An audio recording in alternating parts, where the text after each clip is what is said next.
removing it is very important.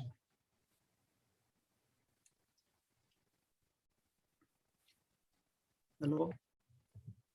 Now, scientific misconduct, gift author. Sometimes what is the necessity of putting so many authors? Sometimes gift authorship means, to satisfy somebody, you put their names.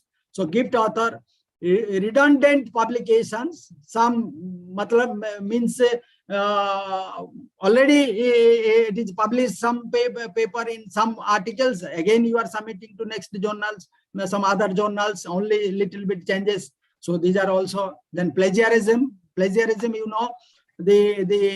pages or paraphrases of the other publication, if you directly cut and paste it, is a plagiarism. You can follow the researchers, follow the articles, but you should not cut paste their. Hello, any problems? Some sound is coming. I request all the audience to kindly mute their mics, because we want to listen to every bit of and every word of what the eminent speakers are delivering. Could you please kindly mute your mics? Humble request. So plagiarism is very nowadays a very important matter happen. A lot of plagiarism going on everywhere. So we have to prevent the plagiarism. We should follow the scientists. We should follow their work. While citing your work, you have to cite there to whom you followed while designing this experiment or following to explain your results, discussion, etc. But you should not put their views or their words directly to your manuscript. So plagiarism has to be checked properly. Nowadays, various softwares available online also you can check, and you must make it plagiar-free. Thereby, it can be accepted by the peer-reviewed journals. Otherwise, they will outrightly reject your manuscript. Then fabrication of the results, falsification of the results, conflicts of interest. These are the scientific misconducts. We have to be very careful while sending. Hello. You're audible, sir. Yeah. So just I want to remove this. Hello, 1 minute.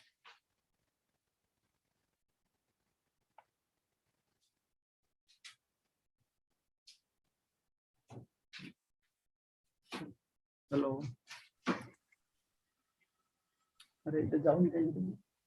You can just click the mic, sir. If you click the mic twice, I think it'll get mute. Just see the mic symbol and just click it. This I want to remove this.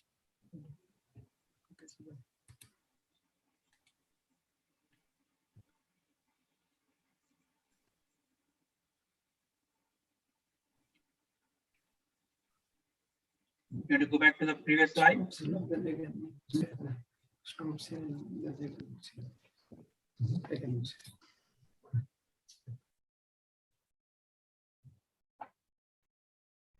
ऊपर আসছে না এটা হেডিংটা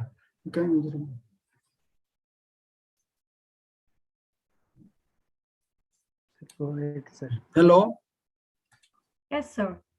Is there any which way? Yeah. Now it's okay. Yes, sir. Yes, sir. Now, very important, avoiding using while writing the manuscript, because my talk is pertaining to the writing of manuscript and skills you have to utilize for accepting it in peer-reviewed journals. So avoid abusing words, word forms. Like use words in the form that conveys your meaning as clearly and simply as possible. For example, consider the sentence, the low rate of encounters was a reflection of population density reduction. So versus the low rate of encounters reflects a reduced population density. So in these two sentences, you will find the difference. Like that, yet is you have to very clearly meaningful sentence you have to frame, and as simple as possible should be presented. So do not use more words where fewer will be doing for that. So don't use more words wherever few words will do the purpose, serve the purpose. So do not use long words where short one will do. For example, utilization versus use. In order to versus to. Do not use special words to make your writing seem more technical, scientific, or academic when the message is more clearly presented otherwise. Now pay attention to the tenses. Is very important. You know, several times reviewers they write that your writings are not properly followed the grammars, tenses, and all. So problems in inappropriate or inconsistent tenses are common in student writing. So what you or others did in the past should be stated in the past tense, that is data were collected. Events or objects that continue to happen or exist can be described in the present tense, that is in the paper. I examine the data, rejects the hypothesis, and whatever tense you choose be consistent. So be careful in using might, may, and would. As in this might indicate that means it incomplete. So this incomplete sentence you should not put. That it may happen, it may like that. So there it must be concrete, result must be concrete, outcome must be concrete. So they are frequently used as ways of, because it will make the others confusing. So whistling out of making a clear statement. Then when citing a reference, focus on the ideas, not the authors. Unless the, hello? Unless the person who reported a result in an important point in a statement, literature citation should be parenthetical and rather than in the body of the sentence. So growth rate of, say, greater than 80 cm are common in populations in Alberta. Maximum marks in cited the author name rather than March 1982 clearly. So found growth rate greater than 80 cm to be common in population in Alberta. So this is a complete sentence. So we have to make like this references about this. And writing about your results, not your tables, figures, and the statistics. Confusing and disjoint result sections often arise because the writer does not have a clear idea of the story he or she intended to tell. So when preparing to write your results, decide on the elements of the story you wish to tell, then choose the subset of the text, figures, and the tables that must effectively and concisely convey your message, and organize this subset of tables and figures in a logical sequence, then write your story around them. Then how to cite the sources in the introduction section. I told you initially, it is very important. It is important to cite the sources in the introduction section of your paper as evidence of the claims you are making. There are ways of citing sources in the text so that the reader can find the full reference. If any reader, they want to get details about this particular aspect, they can directly follow that journal and they can get the information, full references in the literature cited section at the end of the paper. So end of the paper, this citation, full references, you have to put who is the author, what is the title of the article, which journal published, the year of publication, the page numbers, the volume, the number, page number, everything, details you have to give, and any link is there also you can put. Yet the follow of the reading is not badly interrupted. Note that the articles by one or two authors are always cited in the text using their last names. However, if there are more than two authors, the last name of the first author is given followed by the abbreviation et al. Like that, while citing the references and last part of the reference, you have to give details. Here, only one author and it is a group. So et al. You can put. It is acceptable and encouraged to cite more than one sources for a particular statement. This gives the statement more validity in its context and suggests that your research was thorough.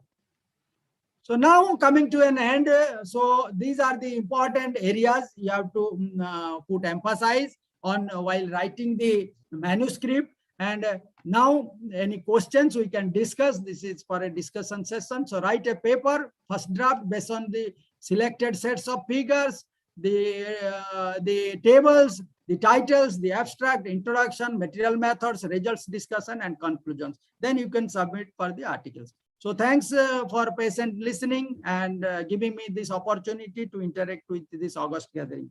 Thank you all. Thank you. So now it's a time for discussion. We can go for discussion. We can come to the main. Thank you, Dr. Subhash Chandra, for that very elaborate discussion on how to write a manuscript. I think you've highlighted each and every tiny point to bear in mind for manuscript writing.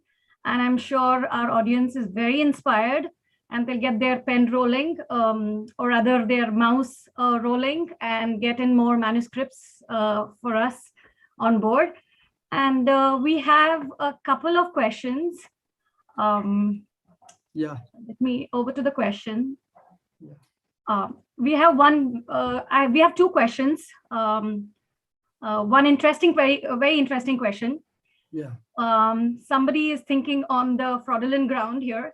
What legal action to be taken if there is any proof of ghost authorship? Is there question? If it is found that data is manipulated, they have taken, it violates the Plagiarism Act.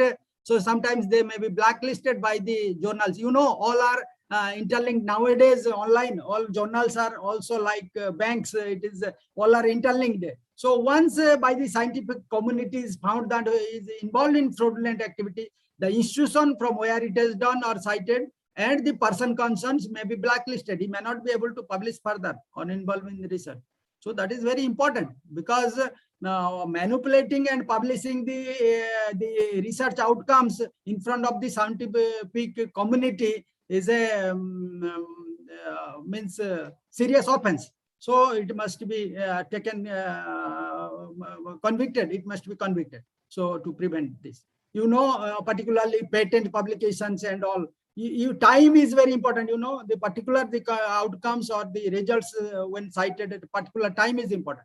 So that's why we must not certain times the reviewers sometimes they also fails to identify, but always they take the consent of the author. Author holds responsible for providing the authentication of the data. So once they provide the data, they are held responsible for, not the reviewers. Reviewers sometimes we may not be identified also by the search engines, or we may not be having sufficient time. We have to analyze the importance of the research work presented to identify that way. Yes, it is helpful for the society or it is for repair for the community. Not that ground will be always associated with where it is fraudulent activity happen. So the fraudulent activity which involved in fraudulent activities must be punished. So that's why they will be prevented. They will be blacklisted. So they cannot go for further publication. So they must be conscious. They must be very conscious while putting the data inside the manuscript and sending for the publications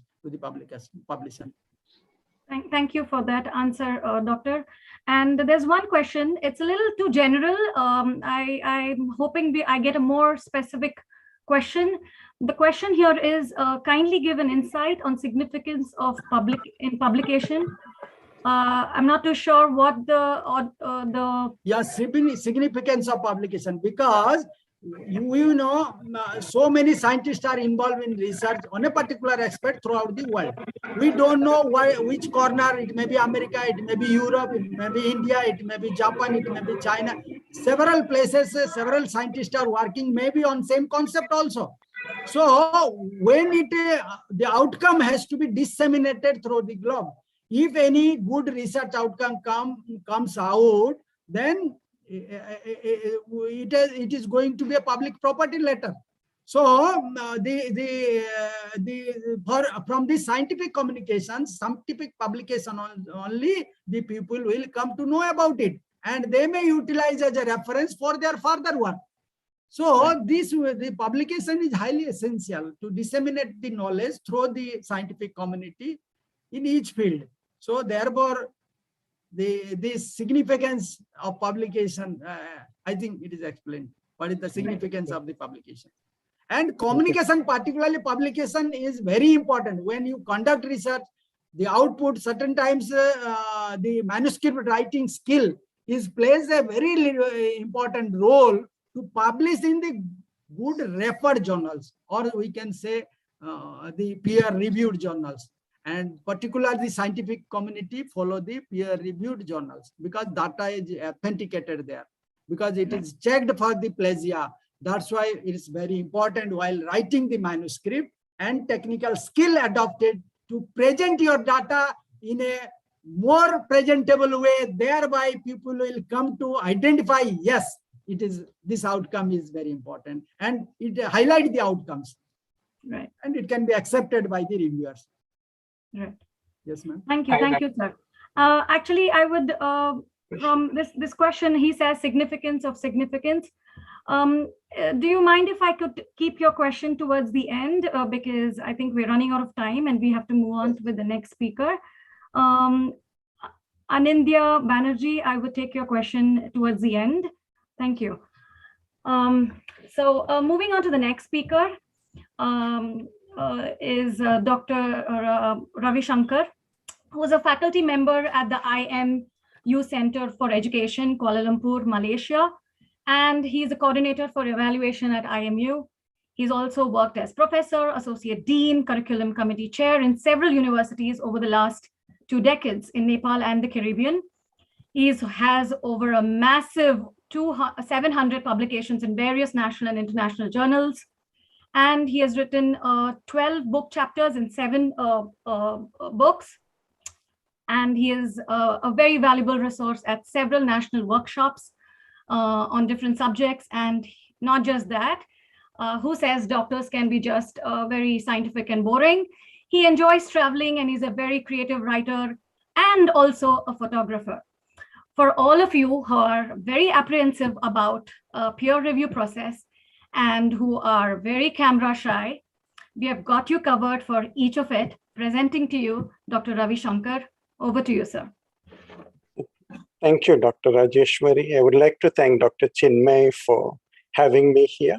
So let me start presenting. Thank you very much.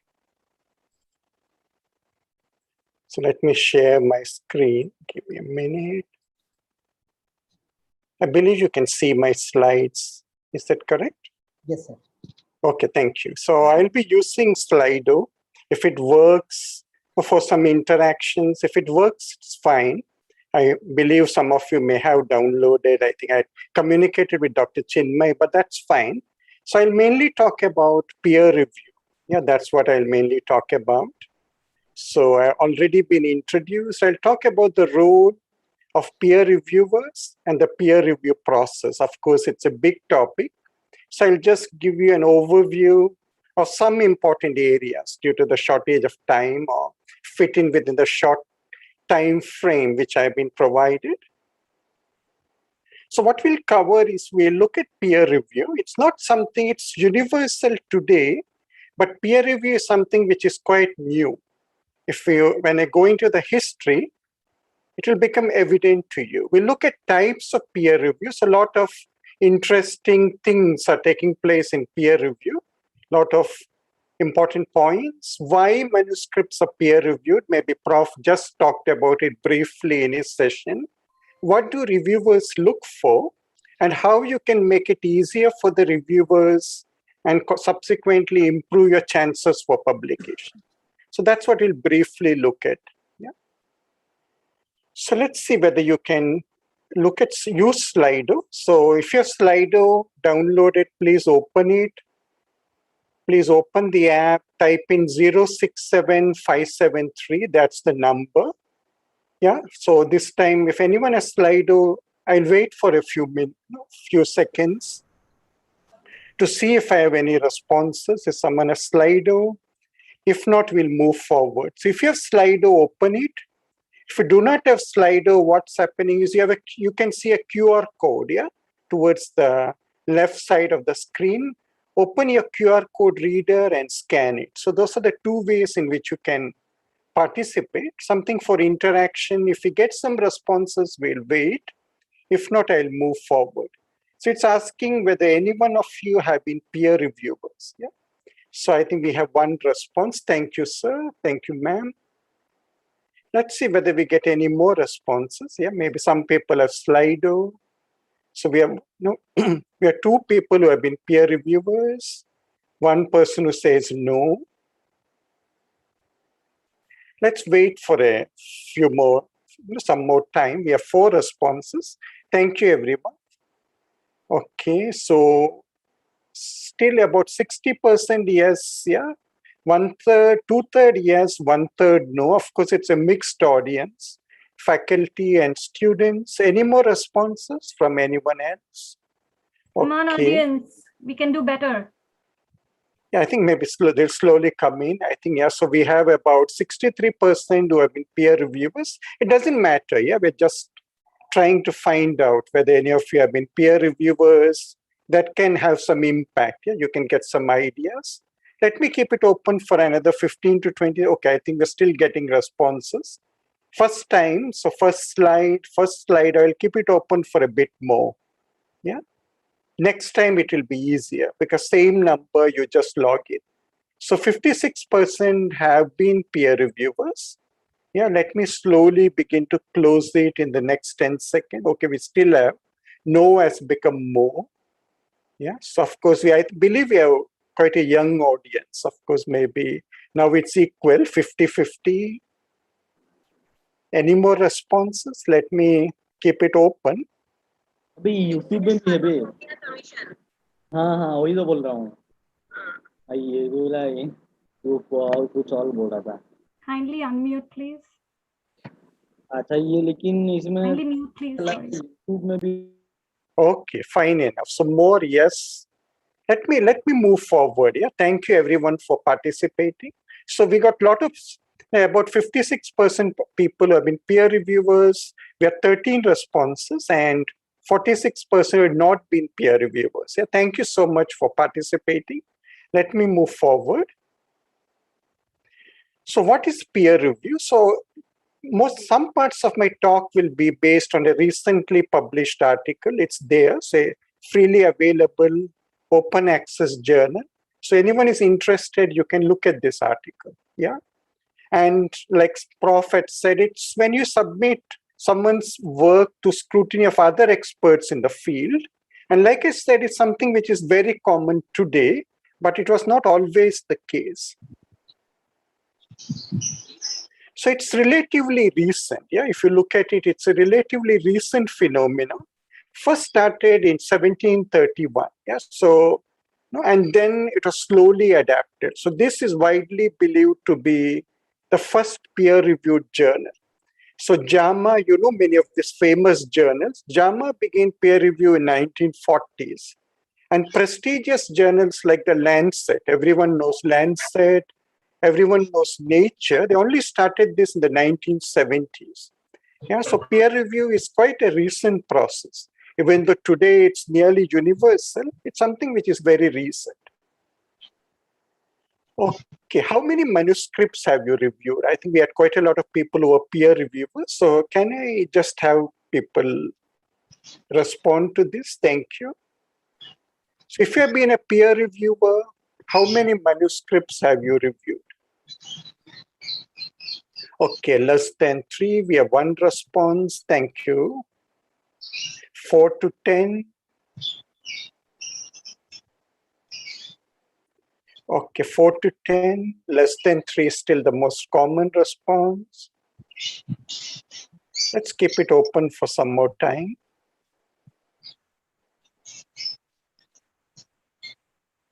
Any more responses? I believe it should be easier for you. You have the number. Yeah, it must be now easier to answer. More responses. I'll keep it open for some more time before I move forward. Any more responses? Others? Audience? Yeah, maybe another 20 to 30 seconds. Let me keep it open.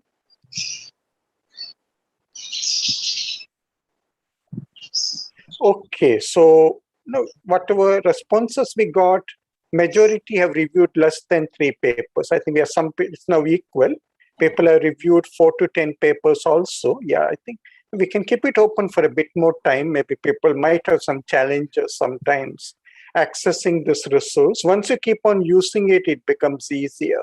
And it's a good tool for audience interaction. So thank you, everyone, for your responses. Let me move forward. Yeah, and I said more than 20, so that's very good. Yeah, for as a peer reviewer. So let me move forward. Of course, you'll have more chances to answer other questions later. So types of peer review, the one which most people know is pre-publication, where you submit a paper is peer reviewed, like Prof said just before, previous presentation, and then it's published. But now post-publication is also becoming common, where the journal publishes the manuscript, and after publication, it's then peer reviewed by reviewers, peer reviewed by the readers. And this is also now becoming quite common. It could be open or blinded. Traditionally, it was blinded. The peer reviewer, you did not know who peer reviewed your manuscript. Yeah, and often the peer reviewers also did not know who are the authors of this paper. But now it's moving more towards open peer review. Maybe everyone, both the author and the peer reviewer know who is peer reviewing, who are the authors. So it's becoming more common. Impact neutral. So this only looks at the methodology of the paper. It doesn't look at what kind of impact this paper will make, whether it's likely to be cited. A lot of journals like BMC, Public Library of Science, they only mainly look at the methodology. I think there's some noise somewhere. Maybe if you can mute. It could be collaborative. Collaborative peer review, where the peer reviewers and the authors collaborate on the review to eventually make a better paper. Yeah, of course, each of these, if you want, you can look up the article where some of these have been described in more detail. So why are papers peer reviewed? It's part of the quality assurance process. Yeah, we want to publish only good quality articles. Articles are also reviewed by the editors and eventually by the copy editors. Yeah, maybe not. Copy editors mainly look at the presentation, at the language, whether things are making sense. So those various people will peer review an article. So it acts as a gatekeeper. So peer review acts as a gatekeeper for scientific research. We only want good research to come in. So what do reviewers look for? So many of the audience must be especially interested in this. A lot of effort is put on the methodology. What kind of methodology you're using, whether you're using the correct methodology, whether you have the proper ethical approval, whether you've taken informed consent, whether your participants had the right to withdraw from the study. Yeah, so many things. So methodology is among the most important part of the paper, which a peer reviewer will look at. We also look at the results and the presentation. And like Prof told in the previous presentation, study limitations, because that will affect the generalizability of our study. We look at whether conclusions are based on the study findings. Whatever we are stating in the conclusions, whether that follows from the study. If it doesn't follow from the study, you have to clearly state that. We look at the references, we look at the quality of presentation, whether the paper is flowing smoothly from one section to other. And since most journals, nearly all journals publish in English, we also look at the quality of language, which sometimes can be a challenge for non-English speakers. So the reviewers play an important role in deciding whether a manuscript can be accepted. And the most common outcome will be revisions required. Whenever you submit a manuscript, it's especially an original research article, a review article, it's very rare for it to be accepted as it is. So when you're responding to the reviewer's request for revisions, you will have a revision letter. And in your revision letter, mention clearly where in the manuscript you've carried out the changes, where, which page number, which paragraph, sometimes even which line. Mention your response to each of the reviewer's comments. You needn't agree with all the comments of the reviewers, but if you're not agreeing, you have to say why you don't agree. Yeah, what's the evidence for your disagreement? And some journals, again, will have their own specific way in which you have to respond to requests for revisions. You can highlight using a different font color, or you can highlight. Again, journals have very specific requirements on how to submit your your revisions. 10 Commandments of Scientific Writing. So there's a very nice article by Prof. Colin Binns from Australia. I'll mainly look at one or two which mainly focus on reviewing. So the midnight rule. So the midnight rule is like I said, the decision about whether your article is accepted or rejected ultimately rests with the reviewer. The editors have a role, but if the reviewer says this article cannot be published, it's very rare for the editor to go ahead and publish disregarding the reviewer's comments. So usually that will happen sometimes in what is known as predatory journals, where quality might play less of a role, and it might be more the amount you pay as article charges and other things. So make it easier for the reviewer. Reviewers usually are busy people. They review whenever they get time. Reviewing is nearly almost voluntary. Reviewers are not paid for their work, so make it easier. Write simple, like Prof was telling, do not make things complicated. The girlfriend-boyfriend rule, so it's not this one. This is something I picked up from the internet. So show your paper to your boyfriend, girlfriend, or someone. They may be in your field of work, they may be scientists, they may not be scientists, they may be physicians. So you'll get another opinion. You might get a layperson's perspective. Many parts, even pharmacovigilance, certain areas, even layperson should be able to understand.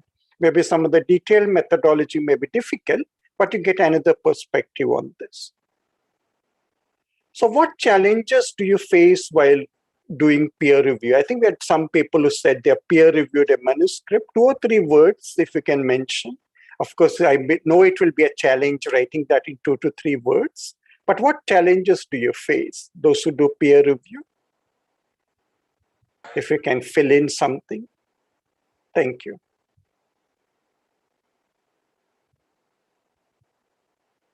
Let me wait for the...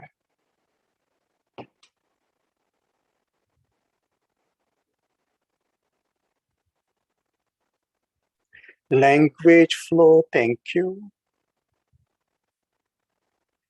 Sometimes if it's not English grammar,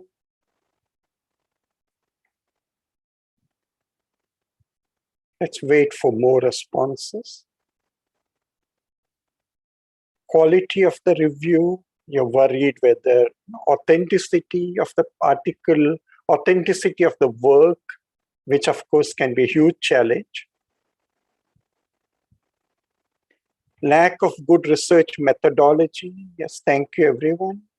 We'll wait for some more time for more responses if there are.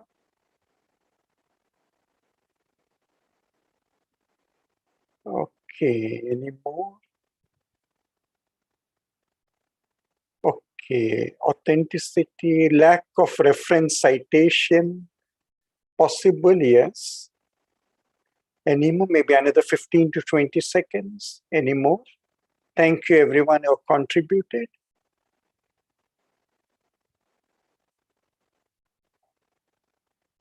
Any more? So a lot of challenges have come, even though we have only a few people, but quite a lot of important challenges have come.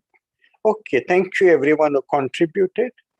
Okay, and let me move forward, So may not detect fraud and falsification. Quite difficult for you to know what exactly was done. Peer review can be biased. You bring your own biases into peer review. Sometimes the peer review process can substantially modify a manuscript. When the authors modify the manuscript according to the peer reviewer's comments, the manuscript can change. It is slow and expensive. And it's very common to have disagreement among reviewers. Sometimes one reviewer might say it's an excellent paper, while another reviewer might say this paper should be rejected. Yeah, that's the extreme case, but it has happened to us.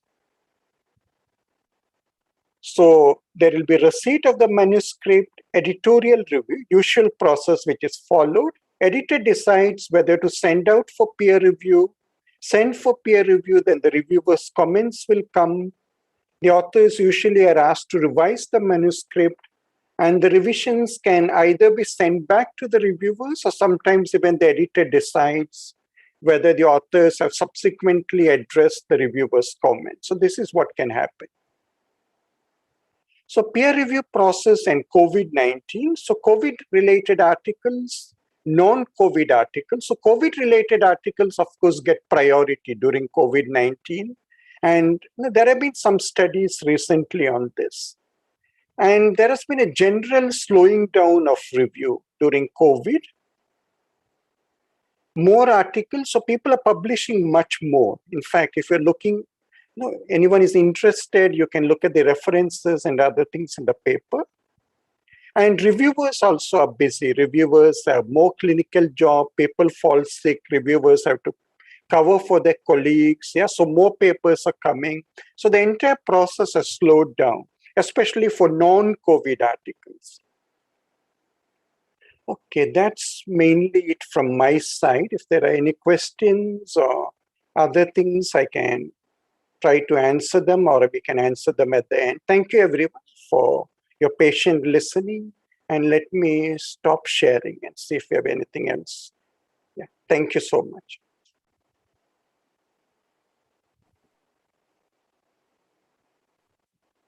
Do we have any questions for Dr. Ravi Shankar? No. Okay, I think we don't see anything right now. Yeah.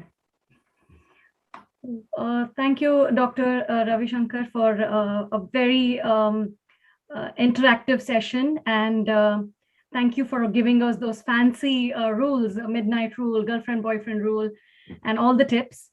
So thank you very much for all of it. And we'll move on to the next topic. If you do still come up with a lot of questions, please note it down. We could still get back to the speakers at the end of the session. Okay, thank you. Moving on to the next topic. A very interesting topic. Sorry, we cannot accept your article. It's the last thing anybody would want to hear that. And we all want to learn how not to get rejected. And it's something we really want to know. And this topic will be presented by Dr. Garrett, who does not require much of an introduction here. He's research developer in Adlance Group author education team. He is a scientific author who has published more than 280 articles in peer-reviewed journals. He's all over the media, and he's invited to present talks and lead workshops around the world. The recent one included a workshop in China attended by 5,000 colleagues, and he plays multiple roles as a researcher, reviewer, editor, and mentor. I can go on for the rest of the session talking about Dr. Garrett. In short, I can say he has got many heads turning. So over to Dr. Garrett. Wow, thank you so much for the introduction. That's really kind of you. And thank you very much also for the invitation to present today at this workshop. My great pleasure. Good morning, everybody. My name is Gareth Dyke. As our colleague just noted, I work for a company called Edance. You can find us edance.com. We have lots of educational content on our website, learning.edance.com. So let me encourage everybody listening to this to jump on over and see what we have that may be useful to you as you develop strategies for avoiding rejection, or indeed writing papers, getting them published in international journals. So we're going to talk quickly today about avoiding rejection. How can we do that?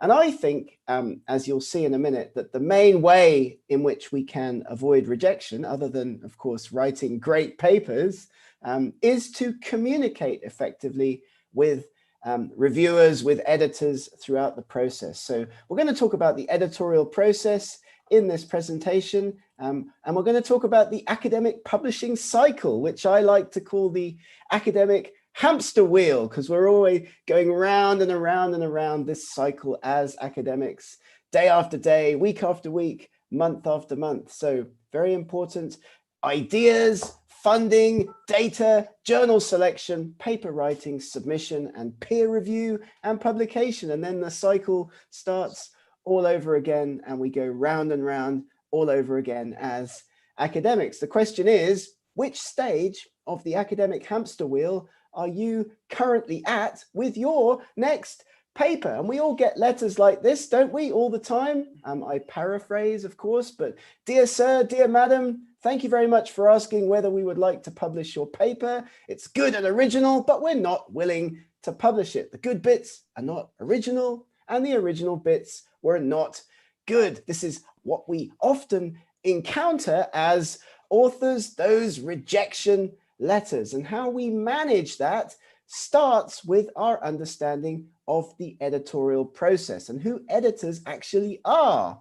Editor in English could mean a number of different people. As you can see here, I put together my handy field guide to editors. Who are you talking to when you are putting your papers into the editorial system? Usually not the managing editor or the language editor, but the journal academic editor, as you can see here. That's usually a person like me, you know, doing the work in addition to their other academic duties or other business duties or whatever. These are usually very busy people, as my colleague was talking about in his presentation, Dr. Shankar. Like, this is something that people often do in their spare time as academics, managing journals, and not really often, or in many cases, getting much recognition for that. So let's keep that in mind when we do communicate to editors and also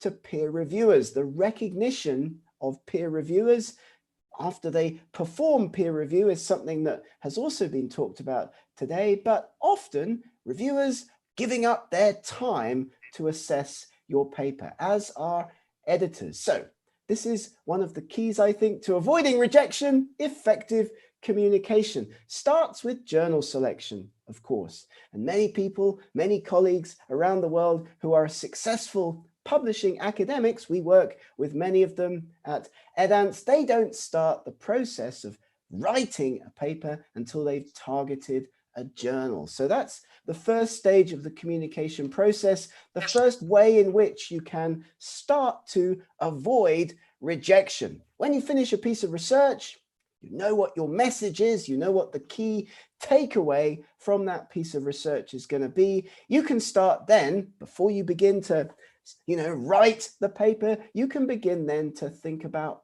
the journal to which you're going to send your paper. You can talk to colleagues, you can talk to other researchers, and you can make pre-submission inquiries. Avoid rejection, first stage, by lining up a journal editor who potentially would be interested in considering your paper for peer review before you start to write. Pre-submission inquiries are expected at high impact factor journals, very often journals like the Lancet, Nature, Science, and so on, but not enough authors make them anyway to all different kinds of journals. You can write to editors and say, hey, editor, dear editor, I have a piece of research that's ready to start writing up. Would you be interested in considering that for your journal? And you can write as many of these kinds of pre-submission inquiries as you like. You can write 20, you can write 50, because they don't commit you to anything. Submitting your paper to a journal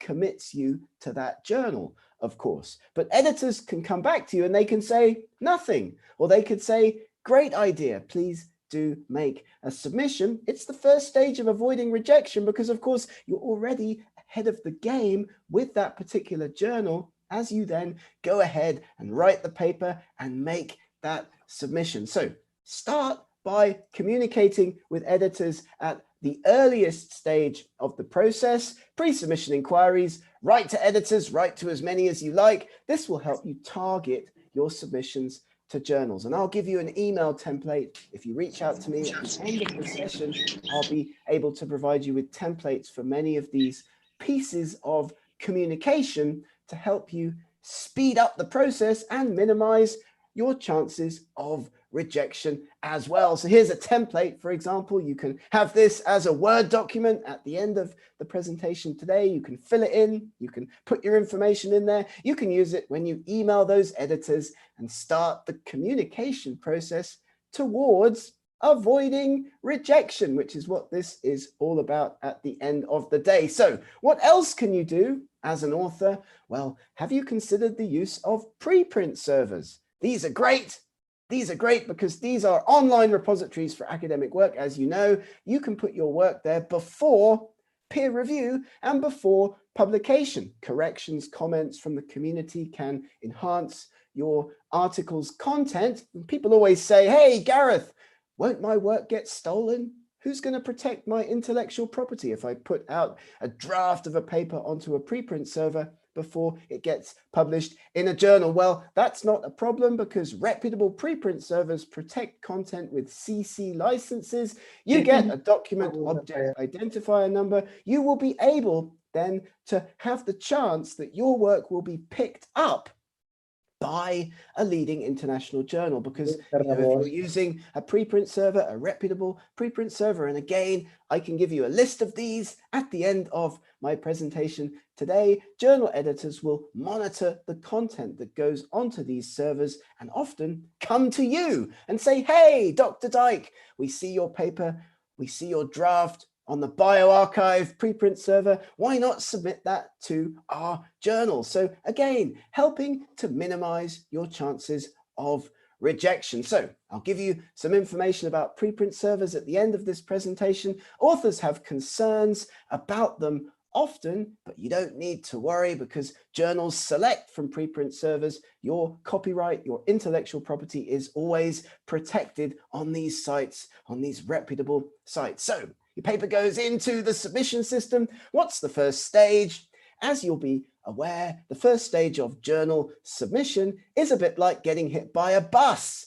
First thing that happens if you get hit by a bus, you get rushed off to the hospital and doctors, they triage you. Same thing happens at journals. Editors triage academic papers. They decide what's going to happen next. Will your paper go out for peer review or not? So in order to avoid desk rejection, as we call it in the industry, in the business, you need to sell your work effectively to editors. So editors will be looking at your paper. They'll be thinking, does it fit with the scope?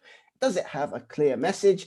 Is it original? Is it important? Is it true? And is it relevant? So these are the kinds of things to think about when writing your cover letter and making sure your article has a clear message to get it successfully through that first stage of the process as we move ourselves around the hamster wheel of academic publishing, moving into the peer review process. And that's what we are talking about in order to, avoid rejection. So what about your cover letter?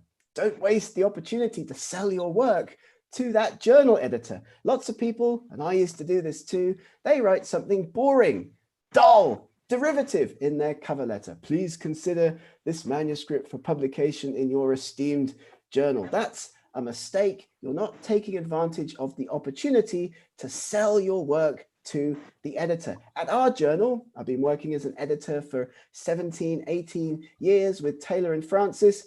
This is the most common kind of cover letter that we get submitted to our journal. Nothing. Authors just submit papers to our journal and they expect something magic to happen. They expect that we're going to know what to do with the paper. We're not subject area specialists. We don't necessarily understand the content. And also, so people often write, as I've mentioned, please find our paper enclosed, which we hope you will find interesting. Yours sincerely, Gareth. It's a wasted opportunity. You need something that tells the editor why the paper is important, why the paper is interesting, and why that journal. Editors love it. They love it if you talk about their journal in the cover letter. And make sure you edit your cover letter, of course, if you're making a new submission to another journal. We get lots of cover letters that say, "Dear editor of Nature," when of course our journal is called Historical Biology. Authors haven't checked and edited their cover letter. And that, of course, is another thing that will increase your chances of rejection. So carefully grabbing the editor's attention with a fantastic cover letter. Maximize your chances of success. This is one of the first sections of a paper that an editor's going to read. So I have a checklist here for you to think about what to put into your next cover letter. And of course, don't worry, we've got templates for this as well. We can give you these at the end of the session so that next time you make a submission, you'll be able to do that as effectively as possible. Now then, what happens next? Into those responses to review. Your paper's gone into the journal. Maybe you've selected that journal before writing, before submission with a pre-submission inquiry. Maybe you've put the work onto a preprint server. It's been picked up by an editor. You've written that fantastic, effective cover letter to get the paper through editorial triage. It's gone out for review. And now, as Dr. Shankar was saying, your review comments have come back. This is how then you determine your likelihood of acceptance. And of course, revisions are probably going to be required, as Dr. Shankar also noted. So how to respond? Don't be rude, don't be aggressive, be comprehensive. Show your editor that you take the process seriously. So that's one of the key things to say. You can be positive in your responses to review. Thank the reviewer for their interest. The reviewer has correctly pointed out. We acknowledge that. We concur with ways to make your language positive in response to comments. I do not think the reviewers understand my point. It would not be necessary to make this change. We simply do not have data. Are negative comments, negative statements that make people feel bad about your document, about your paper. A lot of this is psychology. Thank you for the valuable comments. The valuable insight is much appreciated. These comments significantly enhance the quality of our work. Ways to respond: make the reviewers and editors feel good. Remember, they're probably not doing this for money. They're probably doing it out of their, working time in another job potentially, or, in their spare time even. So make them feel that they've made a positive contribution to your work. So managing the process to avoid rejection. Here's some tips. Make a summary at the top of your comprehensive document. Tell the editor what you've done. Then respond comprehensively to all of the comments point by point, because that shows you've taken the process seriously. Even the small ones, even the minor ones. We often say to people, use a different color, use a different font, in order the editor can see what changes you've made effectively in your response document. And again, I've got templates for this. Don't worry, I'll pass those over to the organizers of this session. So when you have to do this for the next time, we hope that you will find these useful indeed to help you be as effective as possible. What happens? Common question after submission if your paper's taking too much time in peer review. 6 to 8 weeks, write to the editor. Inquire about the status of your paper in a positive way. Don't write, "Where's my paper? I've been waiting for 3 weeks or 6 months."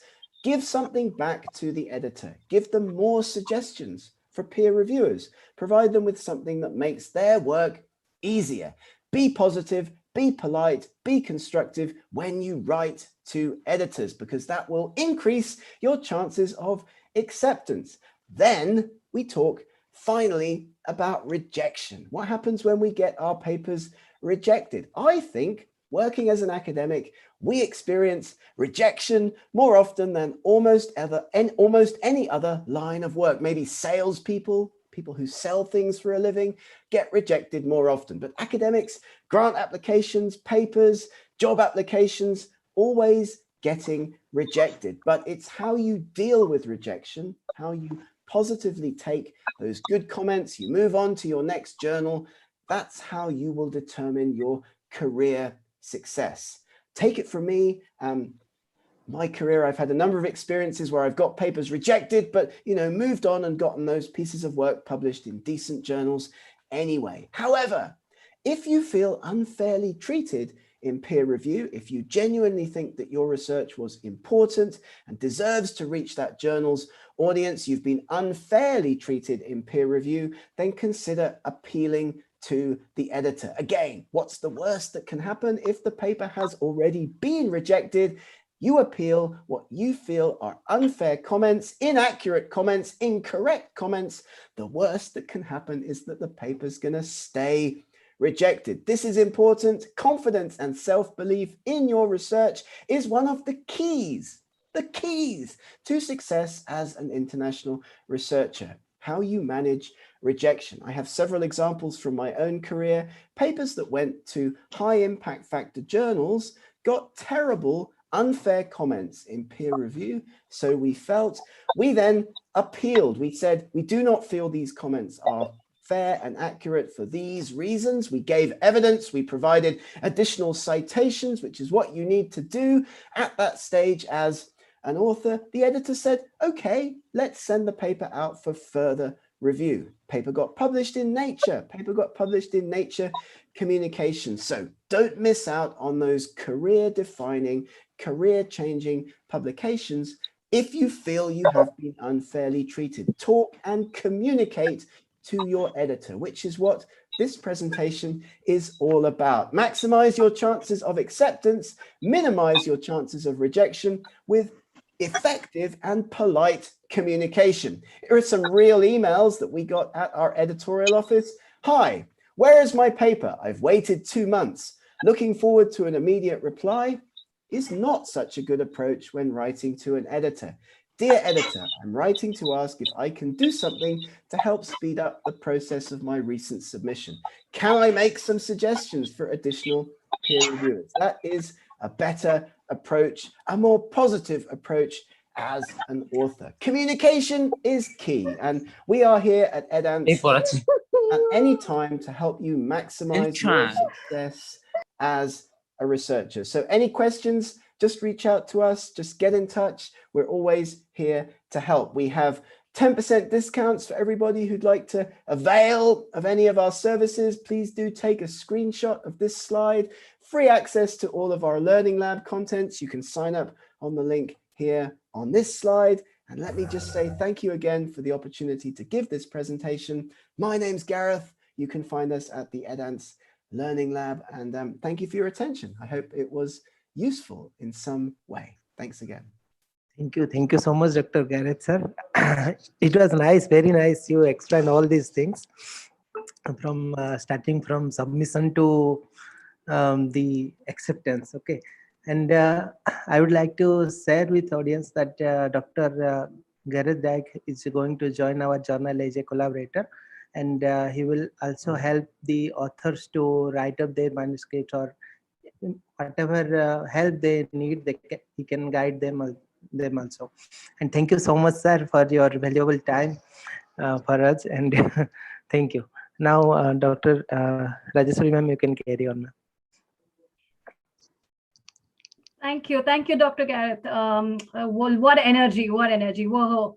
And now we know why he is the most popular talker and why he gathers so many large groups around him. We really know why now. And after listening to his detailed talk, we are not looking at any more rejections, hopefully. And so please bear in mind all the tips he has laid down for us and the polite communication, every bit of it. So it's very useful, very informative. Thank you, sir. Next off, we have Ms. Noran Hamza, who is here to talk on one of the complex topics, generalized estimation equation for repetitive measures, application on simulated data. Ms. Noran is a... Hello, Ms. Noran. Hello, how are you? I feel you're reading something weird, right? Just a second. Okay, I'll open my camera. Okay. Hello, darling. Hello, how are you, dear colleagues?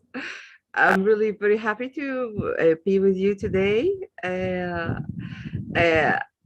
I'm hearing you reading the topic, and at some point, oh, why I have chosen such a complex topic? Why? Okay, okay, it is not that complex, and we will not talk about technical details, but it will be something like getting some deeper insight. Okay.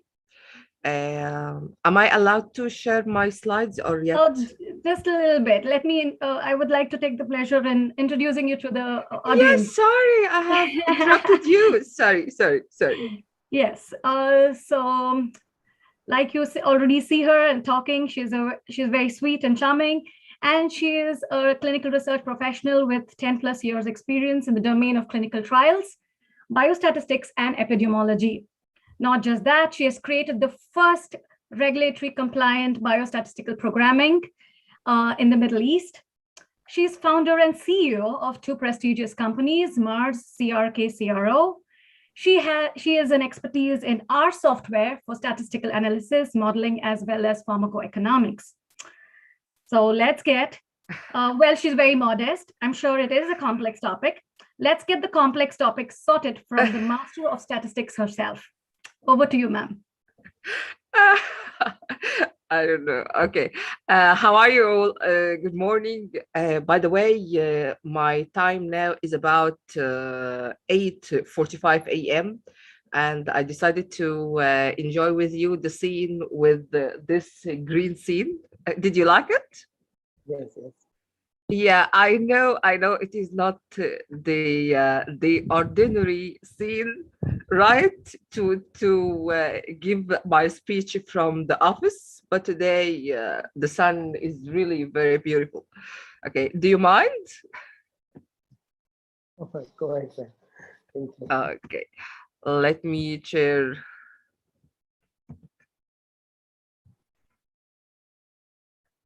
Yes, here it is. Okay.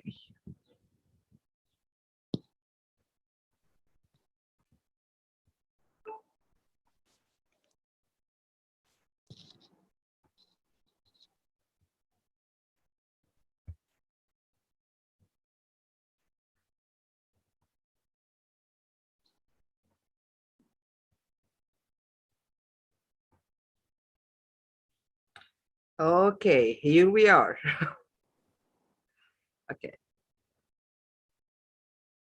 I know this title is somehow new and weird for most of the audience, but the first rule in patient care is do no harm. For this reason, the statisticians are now using the most conservative methods to interpret and record and follow the adverse events during clinical trials. During the clinical trial, let us speak about some real experience during the clinical trial. As we are testing new drugs or new compounds, we usually measure the side effects. Not only the side effect, we also follow up the different lab parameters, the different vital signs, and so on at different time points. The non-statistical methods like, do you know the statistical method like ANOVA, repetitive measure ANOVA, things like that? Are you familiar with these topics? Are you familiar with these terms? I can go through it quick also.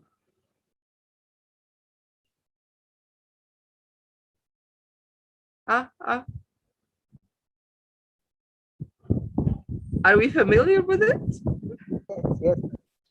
Okay. Great. Ravi is familiar. Okay. Abshik, that's great. Anyone else? Okay.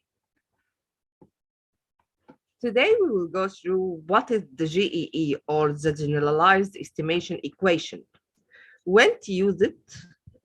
We'll give also a hint on the computation, how to choose the best model, and the computing the confidence interval, because the standard method doesn't produce the confidence interval for our model. Let us see here. Okay, okay. When we measure, for example, the blood pressure for different time point or repeated time point over the time. Okay, in an exercise training program, for example, we may measure it now, then after 2 days, then after another 2 days. Just 1 minute.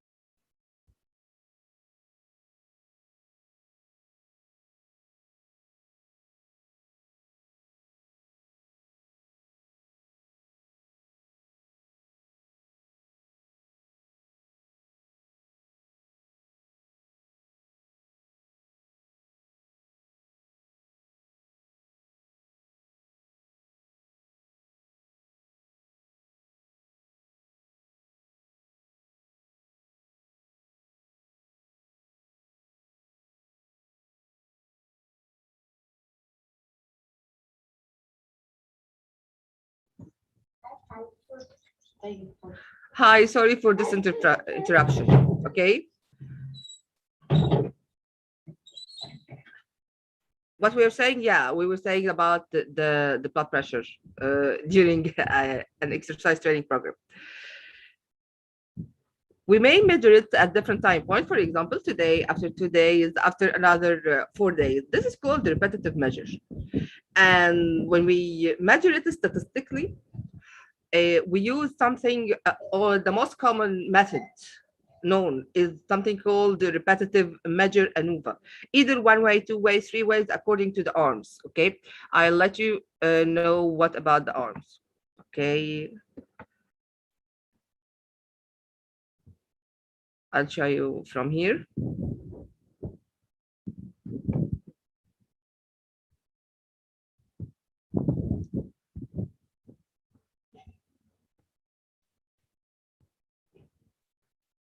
Okay.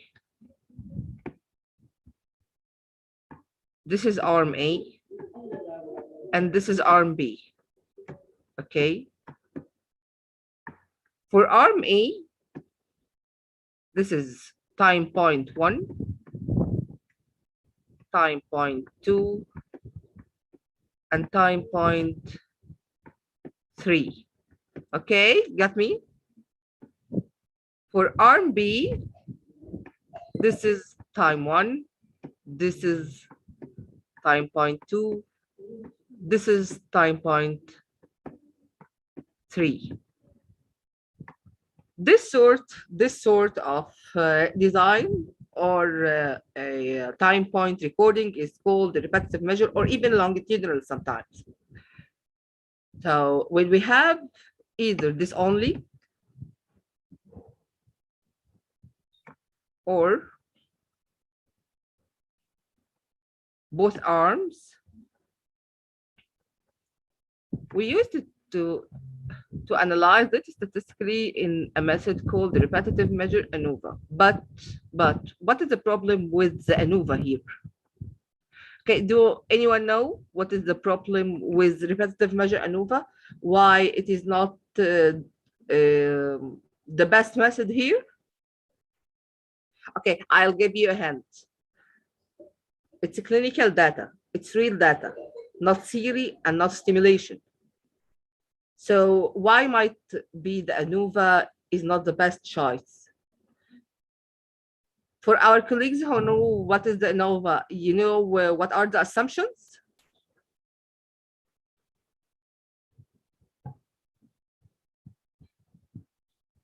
Okay, talk to me through the chat. I like it to be interactive.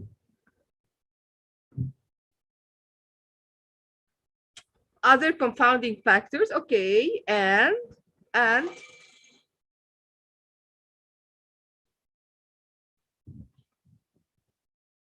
yeah, I'm waiting.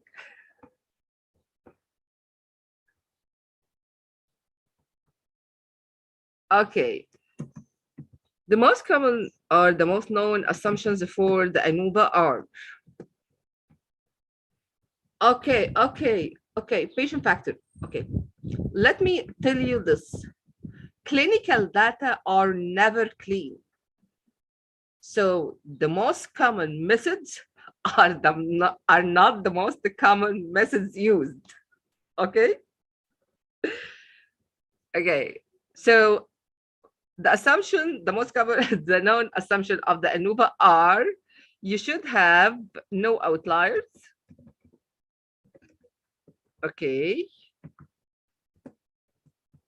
Or in the best case scenario, no extremes.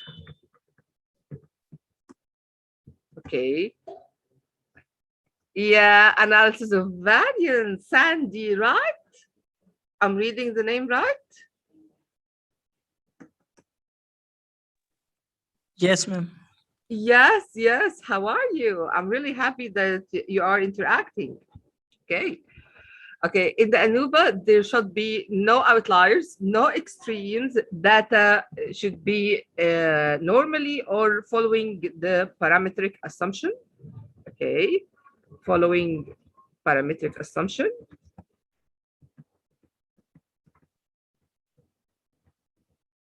And so on. Okay.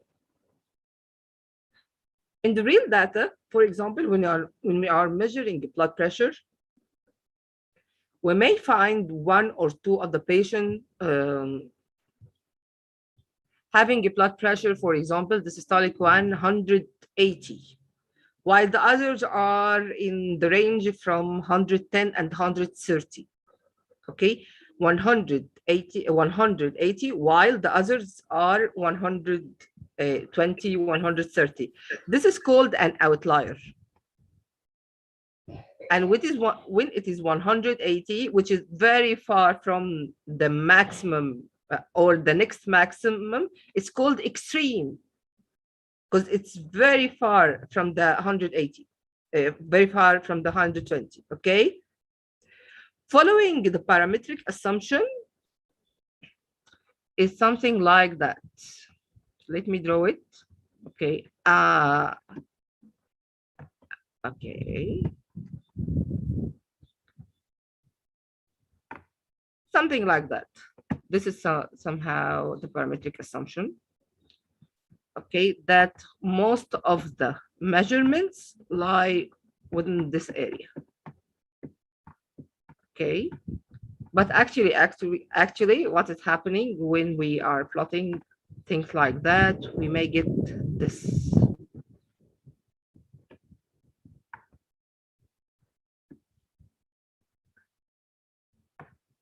Because here are those with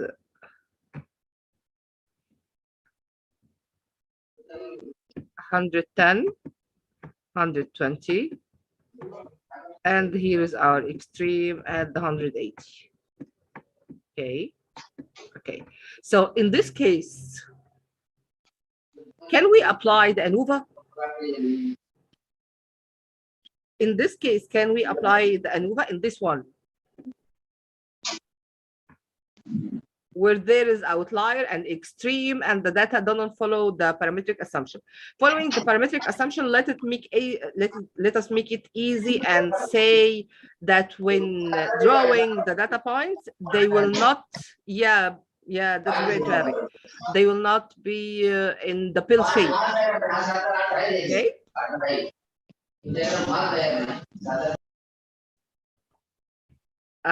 Kindly mute your mics. Thank you. Okay, so in this case, we will not use the ANOVA. we will use this beautiful, complicated name. Oh God, I can't believe I chose it.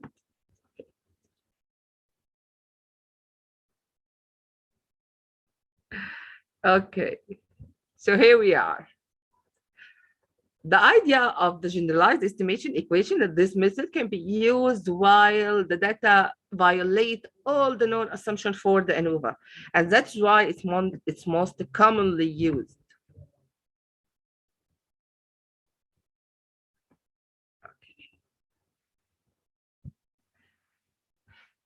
It also makes a good guess in the within subject covariant structure.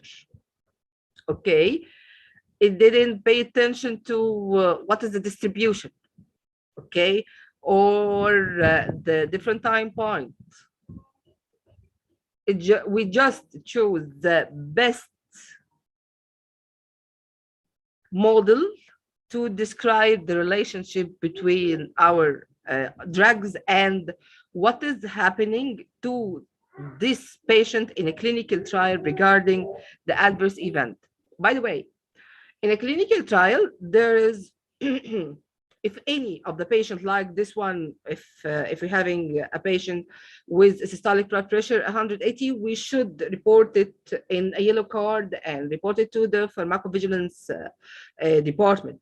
This is one of the important things, not only the tables and plots and so on, no, but also individualized patient with a suspected adverse event should be reported to the pharmacovigilance department, okay?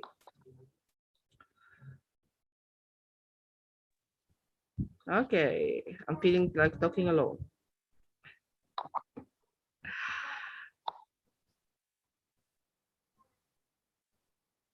There is something called the correlation. It is either an independent correlation or exchangeable. I'll not go through the technical explanation, but having independent correlations is like when only the drug is causing an adverse event, okay? While having an exchangeable is like when the drug causes this adverse event over time. So the first one is only the main effect of the drug. The second one is when the drug in cumulative doses over time causing the adverse event. Got this difference? The first scenario is the drug only. The second scenario is the drug and time. Okay. You know that some drugs are might be cumulative in the body, right?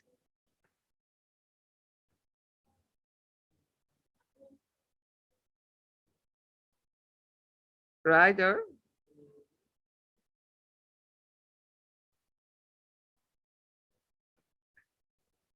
yes, yes, yes. This is the idea of measuring at different time points, not only to report the adverse event or the suspected adverse event from a specific drug or two comparative drugs, just for the drugs, no, but also over time. Because we may have some drugs that cause no harm during the first, for example, 14 days.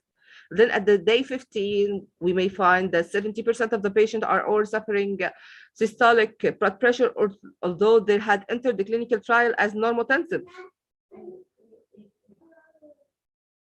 Okay, this happened, really. Okay, any of you are familiar with the R software? Anyone? Yes, and you're right. Jackson accumulate in heart, right?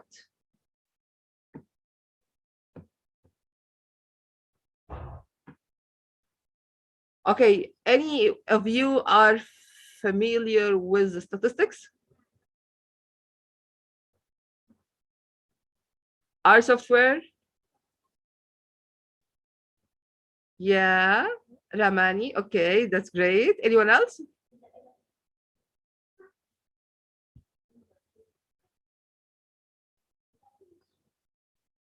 No one else. No one else. Okay, I had chosen the most complicated topic. Okay, no worries. Okay, we may schedule other meeting to get to some basics for our audience to make these terms more familiar. Okay, but I will go through this computation method to present my presentation that I have worked for. Okay. Okay. Okay. If you are using R for statistical computing, you may find a library called GEBAC. Okay, Generalized Estimation Equation BAC. We should make different models because at the first place we can't know what is the best model that describe this this relationship. Okay, so the first model, we may put here the name of our independent variable. Okay, group factor T, this is the time, the different time points, and it should be in factor, not numbers. Okay,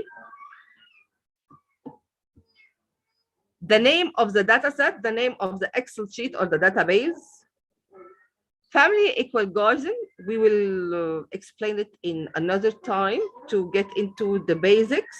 I'm really happy to get to know you, but the next time we will make a survey to know about our audience and their basic level of information about statistics when I choose statistical topics as usual. Okay. So you can make the best from this attendance. Here we put the patient ID, and usually it is the randomization number of the patient, and this is the correlation method. The correlation method is either independent or exchangeable. As I told you before, it is about only the drug effect, or it is the drug effect over time. It's something like accumulation of drugs. Okay. The only thing different from the model 1 and model 3 that we put an interaction model, an interaction term, group times factor. Anyone familiar with interaction term? It's okay, no problem. I guess we will schedule other meeting for some basics, but just tell me.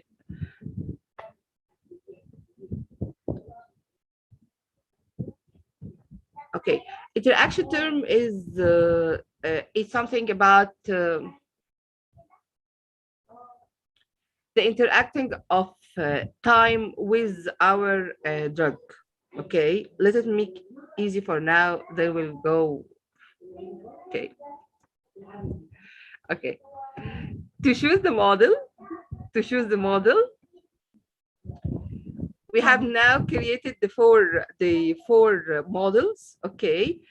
How to choose the model? We choose the model with the least QIC. Okay.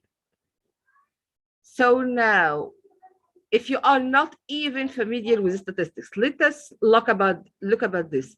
QIC in model 1. Look here, QIC. What is our number here?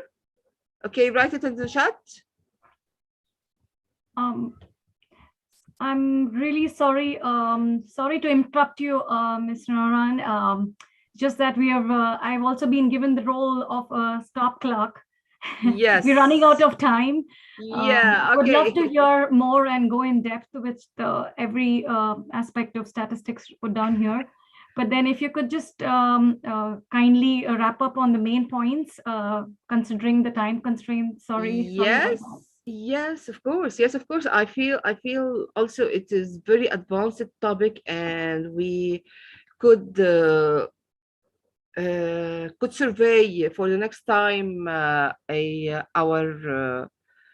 basic level of the audience, so we can present on other easier topics. Okay. Yes, for sure. So, okay. Yeah. Okay. Let us wrap it up. Okay.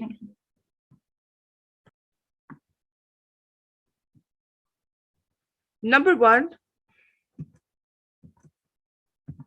do no harm. Okay. As a clinical trial professional or a statistician or a data manager, you are not dealing with just numbers, tables, and columns. We are dealing with data from real human beings, real souls. Okay, so that's why we are using the most conservative methods in statistics. These conservative methods include something called GEE, and it is now widely used. Why it is widely used? Because the clinical data are never clean.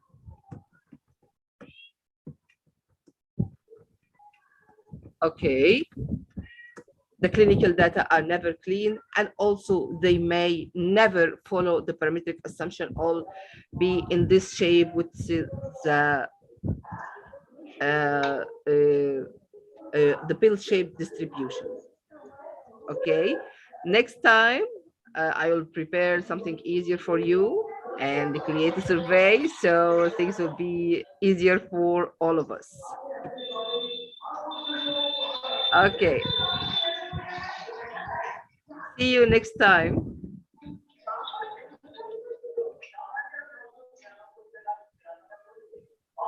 Thank you, Ms. Noran. Thank you so much. We do understand it's a little, you need more time in hand. Given the time frame, it's quite difficult to cover the topic.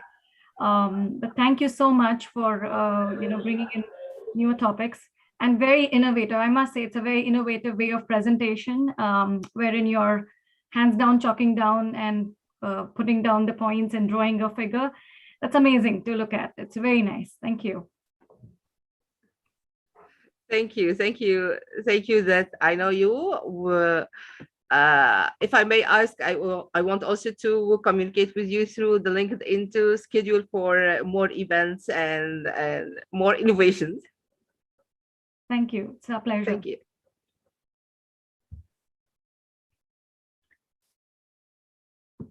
Okay, if you may have any questions for the speakers, please pull in towards the end.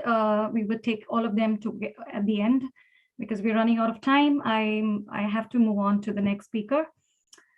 So the next topic, well, all work is in vain if the risk is not effectively communicated in pharmacovigilance.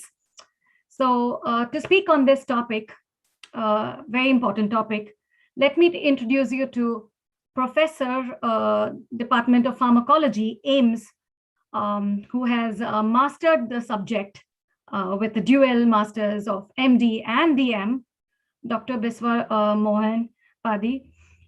He's a member of the team that conceptualized and implemented the pharmacovigilance program of India. He's a subject expert in the preparation of the national list of essential medicines of India. The former member secretary, faculty in charge, research cell, AIMS Bhubaneswar. He is a peer reviewer of many international and national journals. So what best we could be here than from the expert himself. Over to you, sir. Thank you. Thank you, ma'am. Am I audible to all? Yes, sir, you are. At the outset, I express my gratitude to the organizers, especially Dr. Rosa Ramani and the enthusiastic Chinmay. And more importantly, I also express my gratitude to Dr. Rajeshwari, because it's around noon time here and it must be around 3 o'clock in Canada. So it's very difficult job.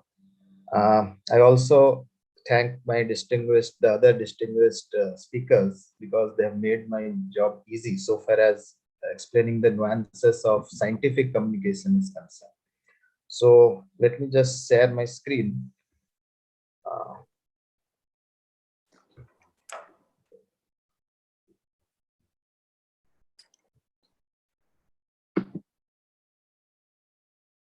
So I hope it's visible. So, okay.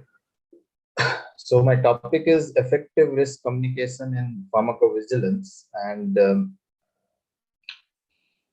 basically I will just out what is risk and what are its core determinants, and how and what is risk communication, what are the modalities, and what are the various gaps in risk communication. And I'll just briefly touch upon the key principles of effective risk communication with specific examples. So, what is risk?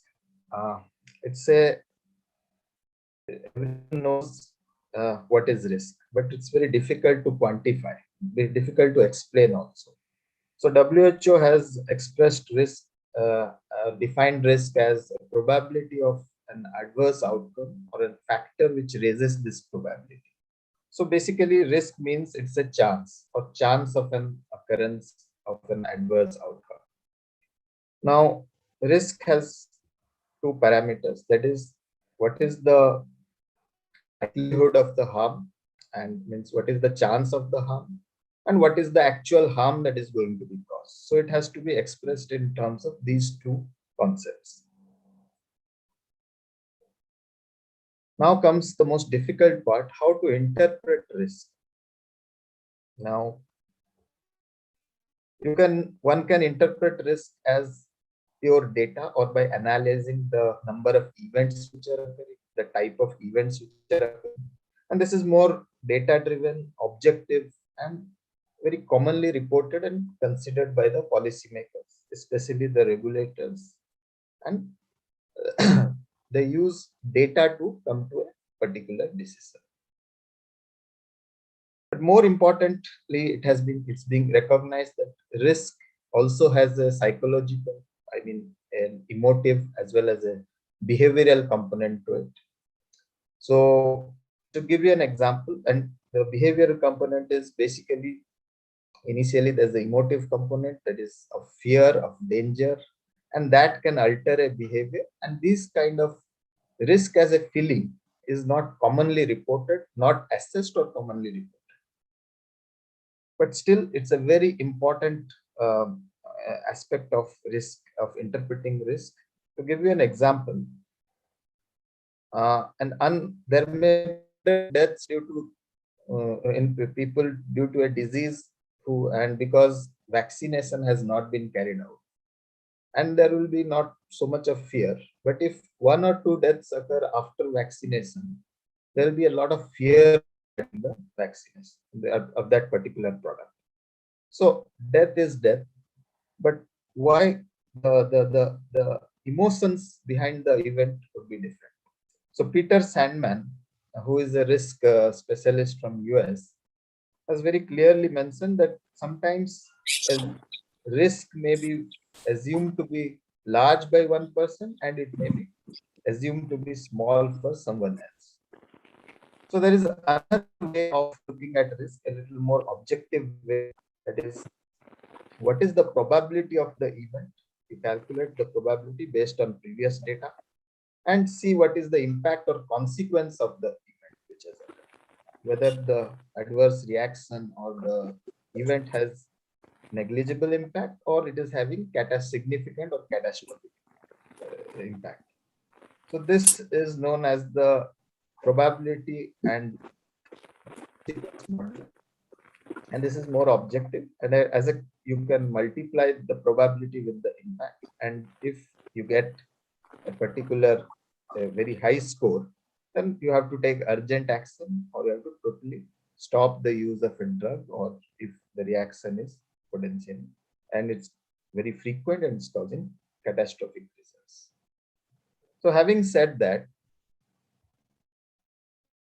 Sala Monitoring Center has very clearly mentioned that in their website only they have mentioned that, of course, reporting of ADRs is important, but communicating the findings, and that too in a way which is understandable to the recipient, and get feedback as to how that finding is helping the recipient, is very important. And you have to understand that unless there is good communication or strong communication methods are followed, the bridge between the sender and the receiver will be widened, and it will lead to confusion rather than clarity. So this is the example of one of the earliest examples of how risk regarding drug safety is communicated. This is the photo of Dr. William McBride, from an Australian gynecologist. And in 1961, he published this letter to editor in the Lancet journal. And you all know that after this small publication, what major impact it had. This publication led to, it's believed that it prevented the use of the drug, and subsequent development of phocomelia due to thalidomide was prevented. After he published this letter to editor, there were multiple scientific publications, case reports, case series, and this led to the regulators taking stringent action, and the drug was very or negligibly used in patient populations. Now, the communication about risk of disease, of reactions with adverse drug reactions with drugs, vaccines, medical devices, even surgery or other procedures have to be communicated, and that has to be communicated to the audience. And very important to remember is that the audience comprises of experts as well as non-experts. There's a lot of discussion about how to communicate the findings or the risk of drugs or the benefits of drugs to the experts via scientific communications, publications, and maybe even databases. But there's very little work being carried out on how to communicate the risks to the non-experts, mostly the patient, public, media, sometimes the bureaucrats and politicians who are in charge of taking actions regarding the drug. And therein lies the problem. If risk is communicated properly and appropriately, it facilitates decision making and improves public health. And hence, the method of communication has to be very specific. It has to be customized. Various mediums that we all are aware of how risk can be communicated are like package labels, inserts, periodic safety update reports, databases, dear doctor letters, newsletters, even journal articles, workshops and seminars, cases can be discussed. And sometimes in the hospital environment, you can always have discussion with colleagues, and policy documents of the hospitals also help in communicating risks with specific drugs and other products. The non-experts, especially for patients, it's the face-to-face discussion which is very important. With the doctor and the patient, there's a discussion regarding the benefit and the risk associated with taking a drug. Now, we all know that it's important, but how much time do the doctors spend with the patient is also very important. In a busy OPD, where a doctor has to see around 100, 150 cases per day, face-to-face discussion sometimes is not very effective. You may have posters, articles in lay media, the website articles, press releases, conferences, TV interviews, and nowadays social media. Now, how a person interprets risk, or what benefit or what value one derives from this information depends on the person's perspective. For a regulator, apart from knowing how serious the reaction would be, how likely it would be, it's very important if the reaction is important from the public health point of view. And if the regulator also has to understand whether regulatory action is required and what recommendations have to be given. For the physicians, apart from the seriousness and likelihood, the recommendations as to whether to monitor the patient or avoid prescribing or to have certain precautions, these are important. Whereas from the patient's point of view, the patient primarily wants to know if I will develop the reaction if I take the drug, or if I don't take the drug, what will happen? And if I do develop a reaction, how can I, what can I do to get well soon? Now, if you look at the current communication systems, you will realize that the communication within the expert community or the scientific community is more or less standardized, more or less robust. But when it comes to communication between scientists or the experts with the non-experts, therein lies the problem. It may be lopsided. It may be there may be limited interactions. There may be misinformations, and that leads to a lot of mistrust and behavioral problems. Now, we can have n number of databases and literature, and you can have alerts, and we can do scientific assessment of this. But unless that is communicated to the public, unless that causes a change in the public or the patient's behavior, it is of no particular use, because otherwise they will, if this information is not given in a palatable and a more understandable manner to the patient and the public, they will believe on hearsay, social media, whatever information they get from TV or from the internet, and form their own decisions and come to their own conclusions, which might also be very detrimental for the public health. So hence, good risk communication practices are very important so as to prevent such behavioral changes. Now, this behavioral changes can be in the form of, let's say, the stopping the therapy, or they can also lead to self-diagnosis and self-medication, which are not important. And this is more so in this era, last 2 years or so, where the digital transformation has taken place, which is also very useful. Otherwise, we would not be having this webinar today. And but at the same time, unless it is the information is credible and authentic, it can also lead to a lot of misinformation, mistrust, and wrong behaviors. Now, how a person looks at risk, especially towards drug, depends on from where the information has been gathered. What is the trustworthiness of the source of information? Generally, if it is from the government or from the doctor or the scientific community in a very understandable language, patients give importance to it. But if such information is not available, he or she, the patient or the public, will get it from the media, from his or her friends, from the social media, from internet websites, from Google search, etc. It's also important to note how relevant is the information to everyday life.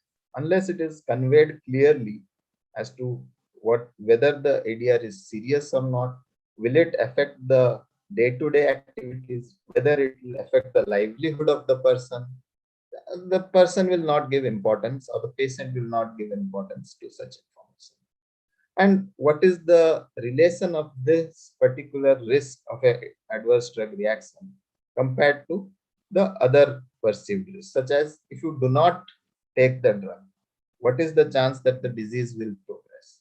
How much, by what can be the complications of the disease? So that has to be also be explained. And previous knowledge and experience of the risk, if the patient is aware of, had such reactions before and knows that it is self-limiting, or if he has read from somewhere that this kind of reactions can be managed easily, then the acceptability of the reaction will be much more than compared to somebody who does not have previous knowledge.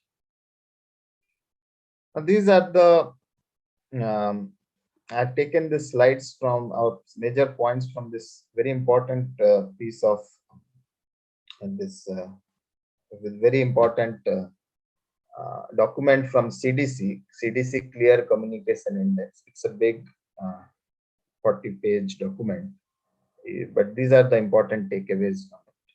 And for effective communications, you should have